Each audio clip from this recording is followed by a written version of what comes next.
the people he appointed, I know that there was criticism that, he's bringing in people who really focus on private education, and this is a state board of education that's focused on public education. I think that's a fair criticism. However, if you look at the 5 individuals, I know a handful of them well, the other handful I don't know well. So, for example, one person who got a lot of critique was Grace Creasy, who was the executive director of Virginia Council of Private Education. Right. Yes, she's coming from a private education background. However, if you look at as a person or as an individual, Grace, I worked closely with her during the pandemic, and she was actually very helpful because only about 3% of children in Virginia attend private schools, so it's not a significant amount, but still, a lot of people. What is it? 3%? How much?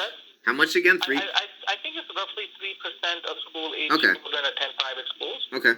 In Virginia. Okay. Which is a standard. I think it's across the nation too. In some regions it's much higher than others, but generally about 3% of Virginia school-age kids attend private schools. Okay.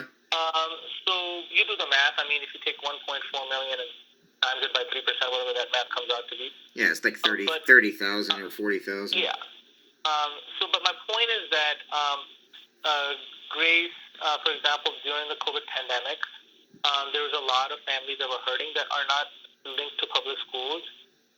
She was on our COVID task force. I regularly communicated with her. She was wonderful, and being a liaison between and really giving us an insight and thinking through what are the challenges the families are facing. I still think that we don't necessarily need a private school perspective on the State Board of Education because the purview is over public education. But as a person, I mean, she's been very collegial, very smart about policies, and because the policies of students in private school versus public school, there's a lot of similarities, right? Children are children everywhere. Right. Class sizes might be different, and maybe the diversity demographics might not be as same, or economic diversity, but things like special needs or other related curriculum needs and so forth. There's a lot of similarities, things with digital issues, having a digital divide and so forth. So she's well versed on the nuances of the different policy areas, but I think it's unfair to attack her as a person. Right. I think it's not a fair critique. Yeah. So just because private education is in there, I think a lot of people reacted to that negatively. Yeah. That's a fair critique, but I think I would say like some people offer a fair critique, but we just have to be objective, right? I am probably the biggest critic for Governor Youngkin, and having been Secretary of Education, I mean, I've openly criticized him and his policies. So we have to take it case by case basis. Dr. Alan Siebert, for example, who is currently the government relations person for Roanoke City, he was a superintendent in Salem. I was actually surprised by that appointment because Dr. Siebert he was one of the minds that really worked on the standards of accreditation that Governor Youngkin actually criticized. Yeah. If you listen to Dr. Siebert, he is he's talking about social emotional learning and equity and innovative practices, all of the things that Governor Youngkin was adamantly opposed to.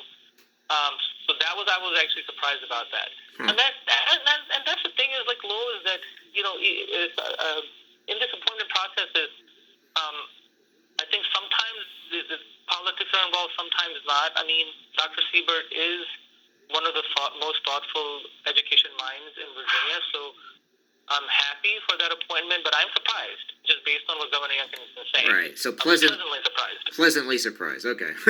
On that one. Pleasantly surprised. Yeah. Then the other three individuals I don't know as well. The gentlemen who were appointed, I think one is associated with charter schools and big charter school movement, so that's not a surprise because, Governor Youngkin is big focus on charter schools. The other gentleman, I think, has been part of the Clinton administration, and I think he's focused on school quality or something like that, which might make sense that that there's a focus on data analysis or whatever. And I think both of those gentlemen have somehow either been in relevant positions. So one issue that I have with those two appointments is not political in nature, it's perspective in nature. Is where actually I take that back. Charter school perspective, that is political. That I do have strong opposition to. But in addition to that, there are much needed perspectives where if you look at what are the needs of our children, 14% of our children have some kind of a special accommodation they need. They're classified as special needs students. So I think we've had that perspective on the Board of Education. We got to sustain that and maintain that. And that's something that might have cycled out with the 5 people leaving and new 5 people getting replaced. A teacher perspective. I worked really hard to get a teacher of the year, the first ever teacher, an active teacher, to serve on the Board of Education, Anthony Swain, who was the 2021 Teacher of the Year. That's probably one of the most valuable perspectives. I don't know why he would replace that. He just got appointed to the board, and they should have just reappointed him. You need a teacher or get another teacher to appoint to the Board of Education. You can't say that, hey, you're about teachers if you're just going to take a Teacher of the Year out who's very, very popular and knows a lot, and you're going to replace him. Yeah. And then other thing is like there's a lack of diversity, right? So 4 white people, 1 person of color, and then let's go to the person of color is that Ms. Aparna Dadha. I don't know her personally, but the correspondence, if she were to FOIA the emails that were sent to me, to the governor's office, to other legislators, in the TJ admissions process, there is some loaded racial language there where it's very anti-black. So that coalition that she's part of, and herself, I don't think she's as problematic as some of the other people, maybe. However, the other people, you mean not these? I'm not gonna say, I mean, I'm saying is that there's probably, other individuals, but the thing is that whole movement or whole part, whatever, it was really racially charged. Yeah. Specifically, I think really anti-black, anti-Hispanic. The TJ, you mean the coalition for TJ? Yes.